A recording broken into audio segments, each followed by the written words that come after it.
With Update 2 of Anime Defenders being released, let's talk about all the new additions, buffs, nerfs, and quality of life changes that they have brought to Anime Defenders. Yes, before you say anything, I know I'm doing a review on Update 2, yet this is my first update review I have done. That's only because I didn't get enough time to do the first update. But before we start, I just want to ask you guys to please subscribe to my channel if you are new, like the video, let's say we get to 20 likes, and comment down below your thoughts and opinions. But without any further ado, let's get on with the video. Let's start off with the basics. Update 2 has brought two new maps that have been released alongside its update. These maps being Swordsman's Dojo and Snowy Woods. Keep in mind that you now need to bring an air or hybrid unit when trying to complete the last map, as that map now contains the first air-type enemies.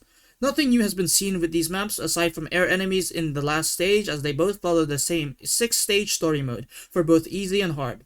With relatively strong units, you should be averaging around 46 minutes each on these maps, varying. Now onto another game mode recently released. Raids have received new and improved changes. Now it features one additional map for players to choose to grind, known as the Cursed Train. This new overhauled raid now has the chance to drop their exclusive unit when completing this raid, with a 1.5% chance of dropping. In the new raid, this is the Water Swordsmaster. This new buff has been applied to the previous raid, granting the same 1.5% of dropping Bear King. With this new map, you are also able to earn a new type of currency, which is known as Yellow Raid Shards. Raid still requires you to pay 3,000 gold though, and has the same every other hour period. Inside this new raid, be sure to bring an air or hybrid unit to assist you, as these air enemies have health starting from 6k HP, increasing with a max cap of 43k HP. The new boss in this mode has 720k HP, but don't be fooled, as this boss once killed has another phase which has over 960k HP. This boss is also followed with a mini boss, only having 288k HP. Now, onto the latest new game mode that has been added to Anime Defenders, and the one many people have been waiting for. The Tower of Eternity. The Tower of Eternity is pretty much the Spiral Abyss. For Roblox players, this is the Anime Defenders version of the Infinity Castle from Anime Adventures. Originally, Tower of Eternity only gave out 110 gems each floor, but a major buff from the developers made it so that from stage 1 to 15, you are only given 110 gems for completing the stage, but afterwards, you get 200 plus gems the higher you go. Just like Anime Adventures, the enemies you face start off extremely weak, but as you progress to higher floors, they gradually become stronger.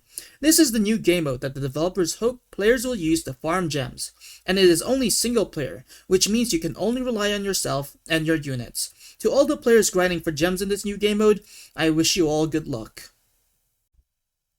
Onto the new features added. There is now a new star that players will have to farm.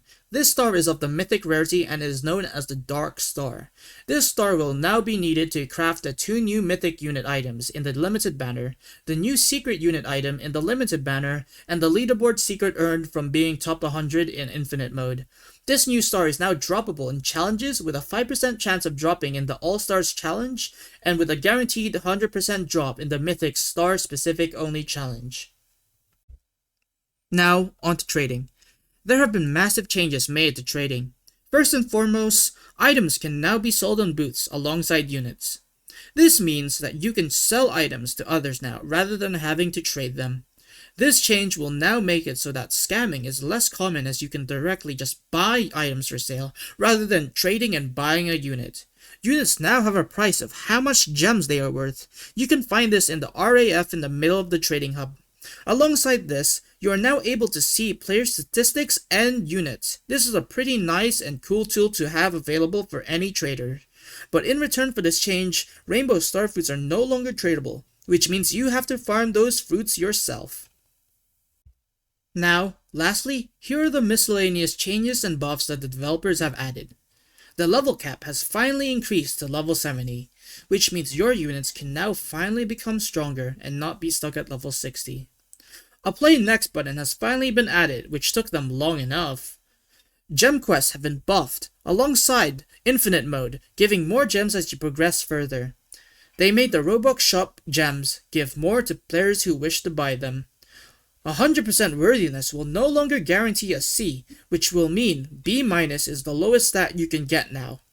Many, and I mean many, units have gotten a model redesign, and some units have been rebalanced.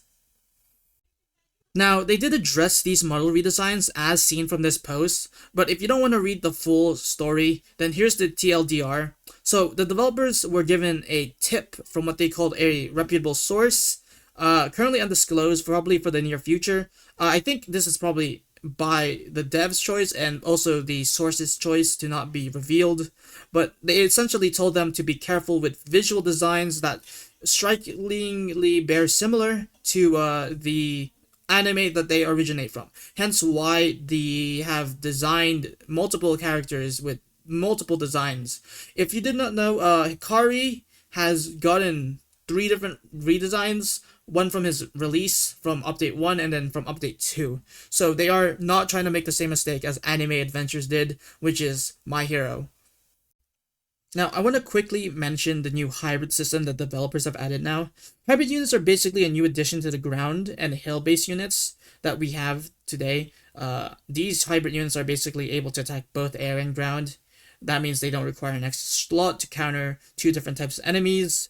Now, since I don't own a hybrid unit myself or evolve the ones I do have, I'm quite unsure if these units are able to be placed globally, so let me know down in the comments below. But here's the list that developers have given us on which units have become hybrids.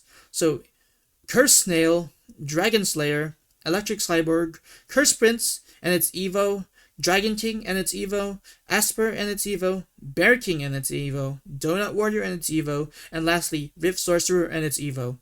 Oh, apparently hill units also deal 1.5 times more damage to air enemies though. I don't know if this is the case of hybrids as well. I assume since it wasn't addressed or given, probably not then. Now for the leaderboards. These leaderboards are finally being used for something. If you are a player that has reached top 500, you'll be able to receive rewards once the season ends. While I'm not quite sure when the season ends or how long it lasts, you can see that there are rewards for these players who reach the highest wave.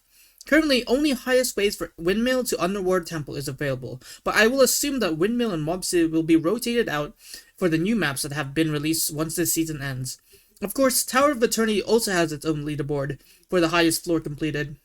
Assuming this is similar to Anime Adventures Infinity Castle, expect the same secret as the Infinity leaderboards or a completely new one. Though, whether this is for flex or if it will serve a purpose is just speculation. Now, last thing before I think I covered everything, the new anti-macro farming system has been implemented in Update 2. In case you didn't saw, during the clips I showed you, the idea the developers came up with is a CAPTCHA system. While this CAPTCHA system was originally very abundant with its appearances during the first release of Update 2, the devs have tweaked it to become less infrequent. As you can see, this is the new anti-macro farm, which should hopefully end the macros for good, but we'll have to wait and see. Let me talk about my overall rating and my opinions of the game right now. I think Update 2 was a very good content overall. All new game modes, new content, balancing trading, which was a very big issue back in early Anime Defenders. But there is one problem I do have, and that's with the banner. I'm kind of against this idea of having the new units not be part of the standard banner, which I think is a problem that developers definitely need to address. They need to keep on working on permanent units that are not limited. I feel like the devs have been slacking off on this topic. Yes, we are a gacha tower defense game, but we really don't need to mimic what the limited gacha rate-ups or anything like that gacha games do. I was fine with the first limited banner. It was new and fresh at the time, but I don't think we should do this again. Another one? 2 limited banners in 2 updates in a row. That's crazy. Not only are these units going to be unobtainable in the future, but they're pretty much obsolete and useless by that point. So unless you're planning on rerunning these units again, which is highly unlikely, we really need many permanent new units that will stay. Sorry about ranting about this, but overall, I have to give this update a 7 out of 10. While it brought some really nice changes, there are some that I'm still not a big fan of. But I think that wraps it up for this video. I covered the basis of pretty much the entire update. If you enjoyed this video, please make sure to hit that like button to show your support, as it really means a lot to me. If you're new, consider hitting that subscribe button. It's free, and you can always change your mind later on. Drop a comment down below on your thoughts and opinions. Well, I think that does it. Karma is out.